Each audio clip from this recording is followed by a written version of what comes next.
अवधूत चिंतन श्री गुरुदेव दत्त श्री स्वामी समर्थ। 4 डिसेंबरला आहे दत्त जयंती आणि दत्त जयंती निमित्त ज्यांना कोणाला गुरुचरित्राच्या पारायणाला बसायचं आहे तर त्यांनी 27 नोव्हेंबरला पारायणाला बसायचं।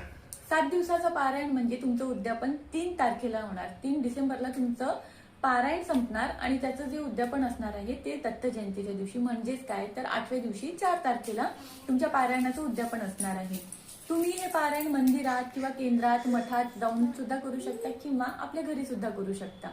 घरी केलं तरीही चांगलं, कुठल्या केंद्रात जाऊन केलं, मठात केलं तरीही चांगलं। पारायणाचे अर्थातच काही नियम आणि अटी आहेत। स्वामी चरित्र सारामृताचं आपण जेव्हा पारायण करतो ना त्यापेक्षा जास्त नियम आणि अटींचं पालन आपल्याला गुरुचरित्राच्या पारायणाला करावं लागतं। आणि गुरुचरित्राचं पारायण हे अखंडित असतं। कुठलेही सुतूक असेल किंवा काही असेल तर त्या पारायणाला खंड पडता येऊ नये, म्हणजे आपण पारायण दुसऱ्या कुणाच्या हातून करून घ्यावं लागतं। त्यामुळे नियम आणि अटींचं पालन तुम्हाला करावंच लागतं। अपेक्षा करते हा व्हिडिओ तुम्हाला आवडला असेल। भिवू नको, स्वामी सदैव पाठीशी आहे।